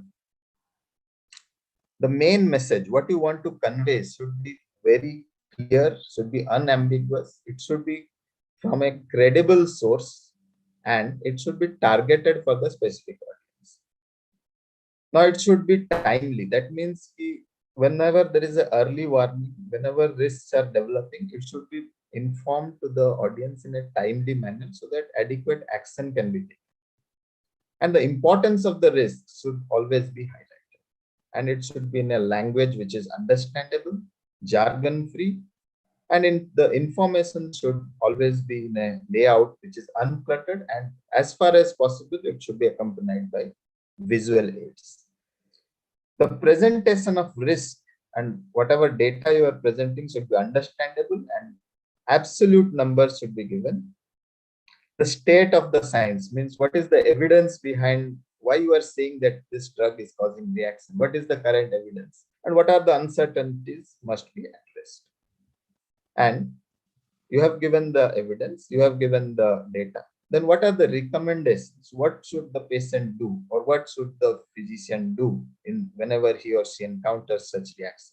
That has to be very clearly mentioned. Now, the first 3 points are self-explanatory. I will not go into details. The last 3 points, I'll just have one slide. Now, risk presentation is the most important thing is keeping it simple. So you should tell the audience what is the actual threat or harm that they will be facing, and whether the harm will be a minor, temporary inconvenience, or long-term effects will be there. Most importantly, there is a tendency to use descriptive terms like low risk or rare event, but unless you quantify it, and you quantify it like the event occurs in 1 in 10,000 people, it's very difficult for a person to understand the importance of that. And it's always important to, whenever data is being presented, to use a consistent denominator.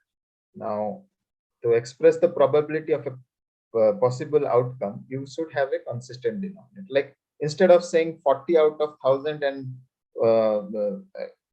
instead of saying 1 in 25 and 1 in 200, you can say 40 out of 1,000 people or 5 out of 1,000 people.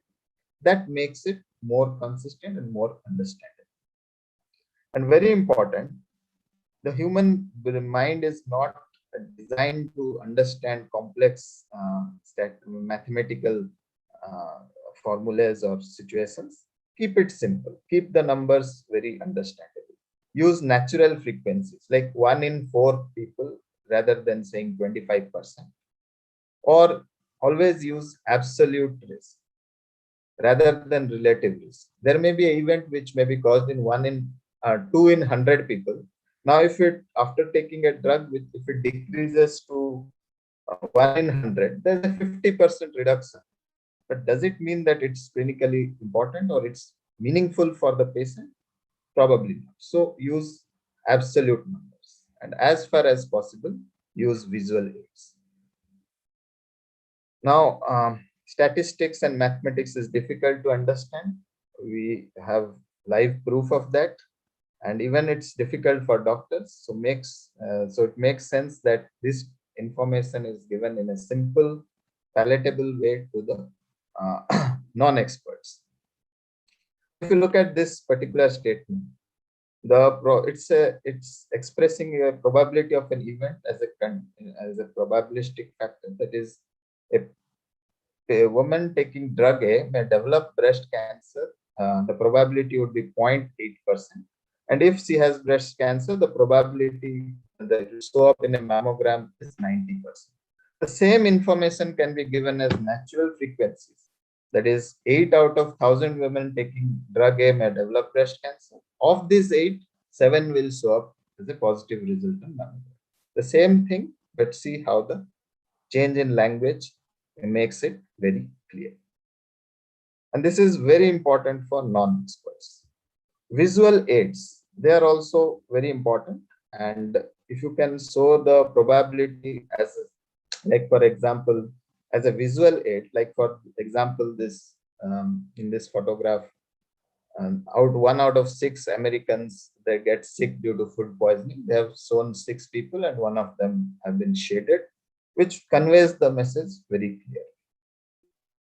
And sometimes you have to also give the proper reference range. Like for, if you look at the bar diagram on the left-hand side, it shows that if no treatment is given, then there will be a chance of major bleeding or stroke. In whenever there is no treatment, it is high, and if you take aspirin and warfarin, the risk will be reduced. But when you give a proper reference range, that is 100 out of 100 people, what's happening? If you look at the bar diagram on the right, you'll see that the risk of stroke or major bleeding is, even without treatment, is very less, around 4%, 3.5%. And aspirin and warfarin reduces this risk. So it has to be a proper reference class has to be put in. Otherwise, it makes interpretations of the risk difficult. Now, we also have to acknowledge the state of the science. What is the evidence, level of evidence you can mention?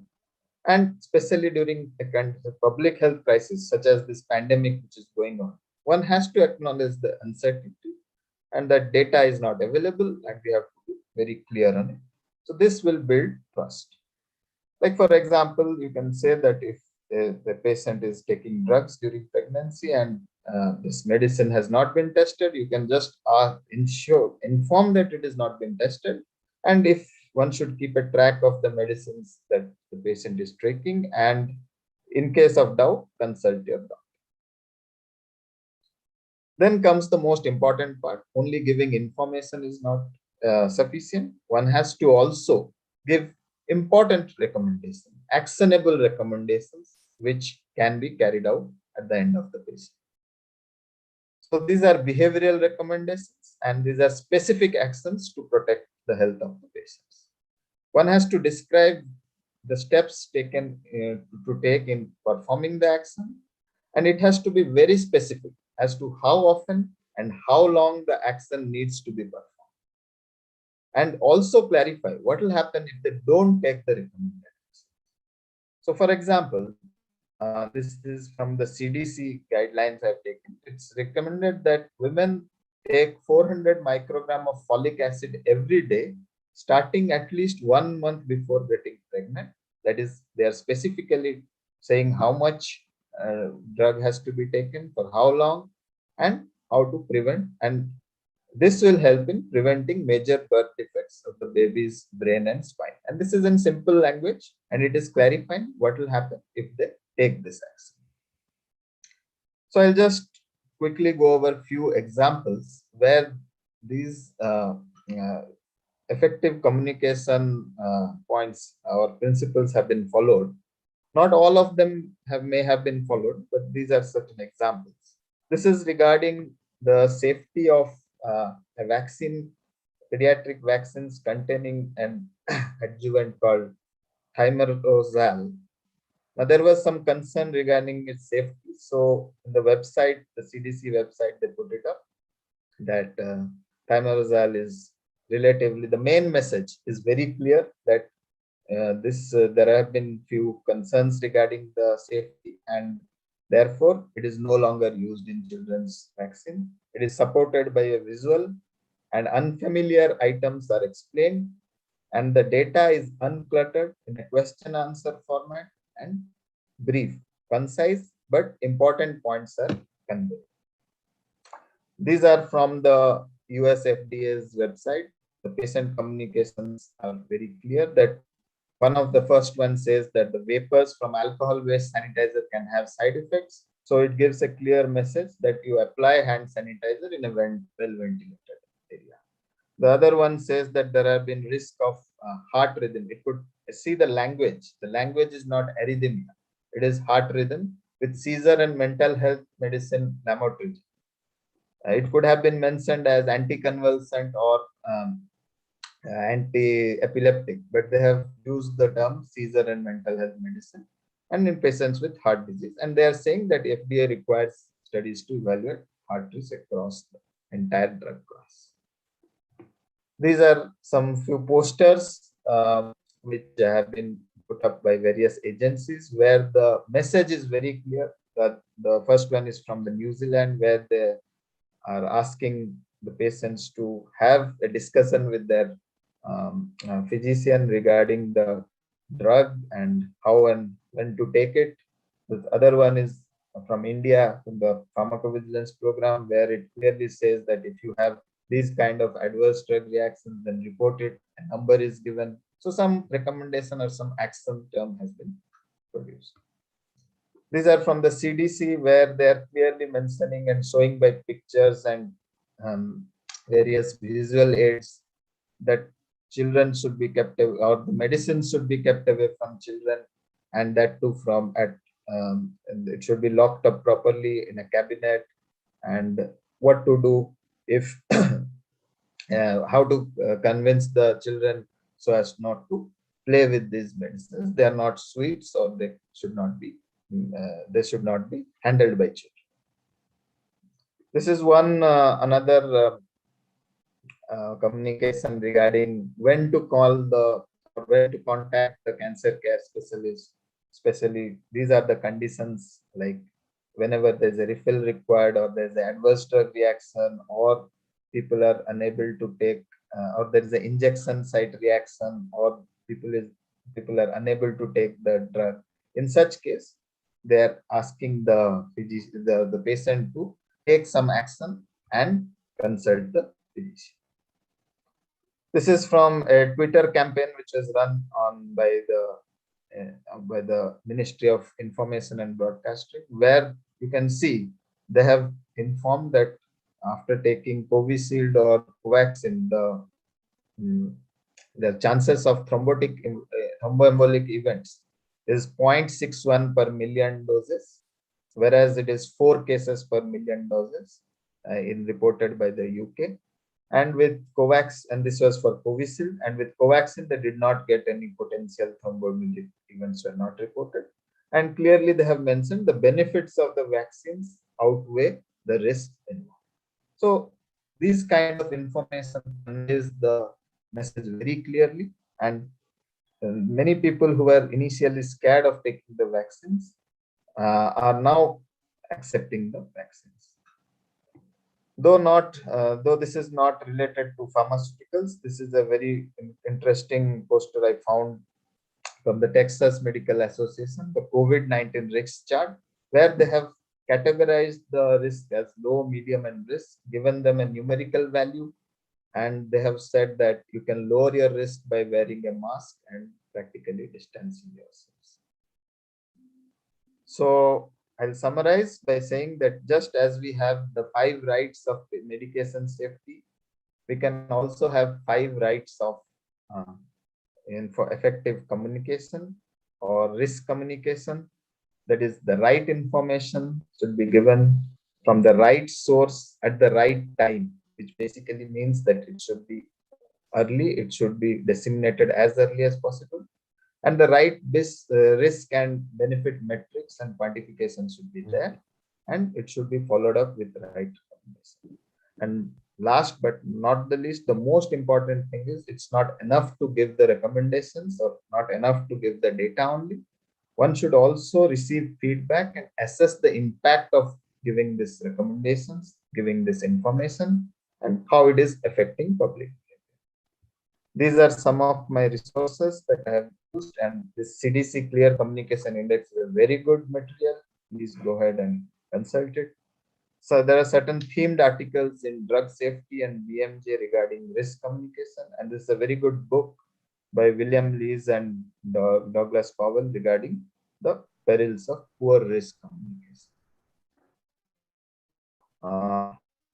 although my previous speakers have spoken about the various ways by which scientific communication can be more effective, and I have spoken about the non-scientific, or you can say the communication strategies for the non-experts. I just included this that because case reports are a very important way of publication, especially for young physicians whenever they come across any adverse drug reaction. So to make it more effective, you can always go to Equator Network and use this CARE checklist, which has around 13 items. And by following that checklist, you can write a very good case report, and the chances of getting it published will be significantly high. With this, I thank you. Any questions? I'll be happy to take them.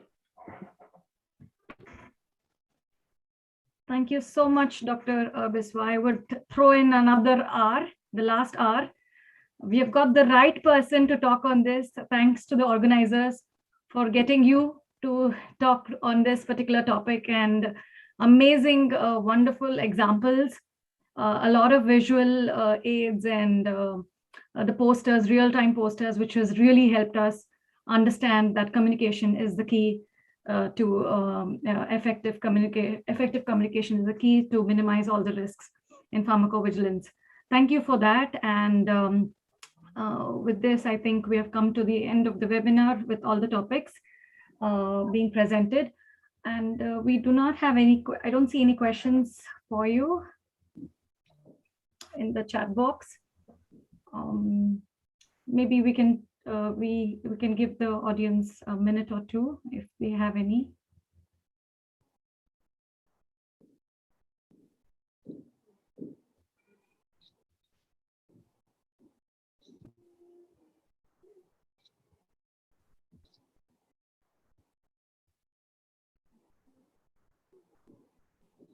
We have compliments coming in.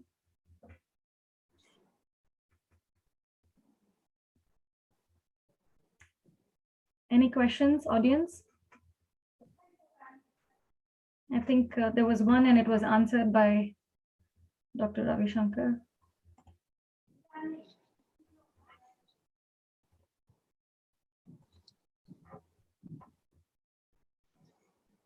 Any more?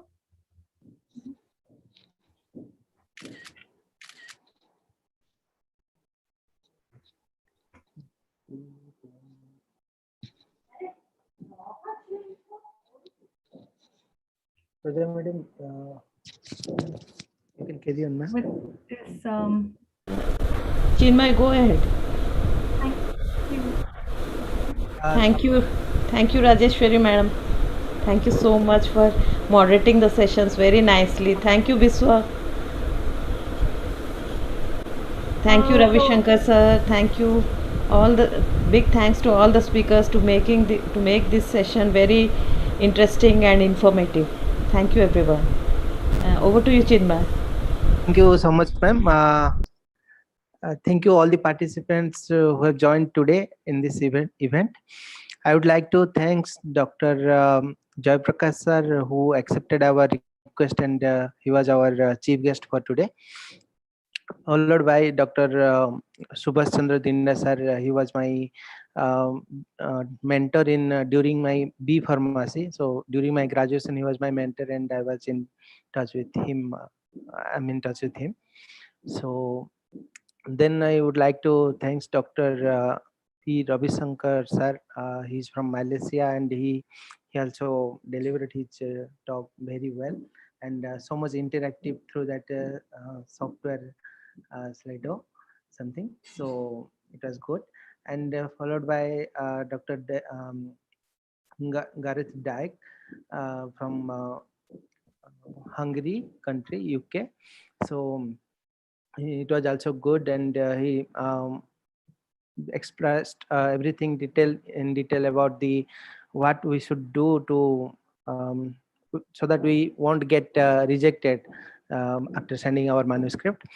Followed by Nuran Hamza ma'am from Egypt, and we know that country is famous for mummies and pyramids, all these things. So We could not see that things in today, but it was excellent talk by her, and the way she presented the writings and all, we learned a lesson from her also. And finally, I would like to thank Dr. Biswa Mohan Pati sir. He's so supportive, and from the day one, he agreed. And thank you so much, sir, for your very excellent, informative talk. And I would like to request audience, if anyone want to say something, like Dr. Rostok Sene sir is there with us, and Dr. Syed Jor Raman sir, he was also there, but I think he left out. Mr. Alan Coot, he is from France. He is there from the beginning, and I hope he can say something, if you want my. Hello, are you there, sir?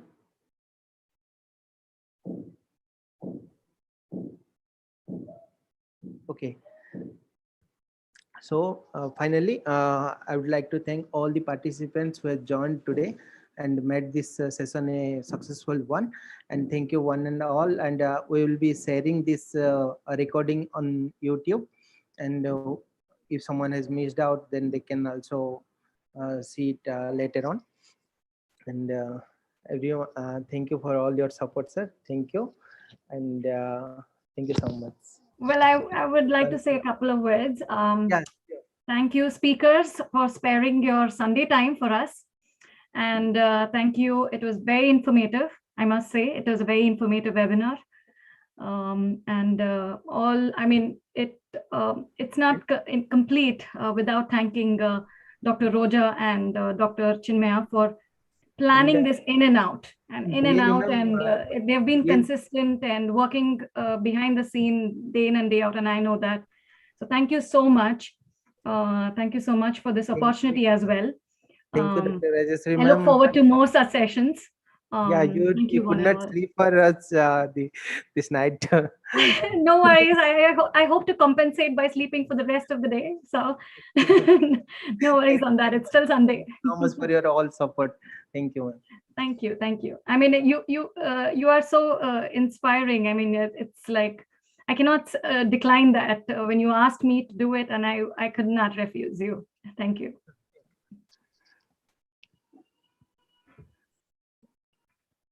Thank you. So I'm closing this meeting today. Thank you so much, everyone. Thank you. Thank you, everyone. Thank you, participants. You all have received your certificates in your registered email. I couldn't mention that one. Already I have sent already. So you might have received. Please check your email. Thank you. Thank you. All the best. Bye.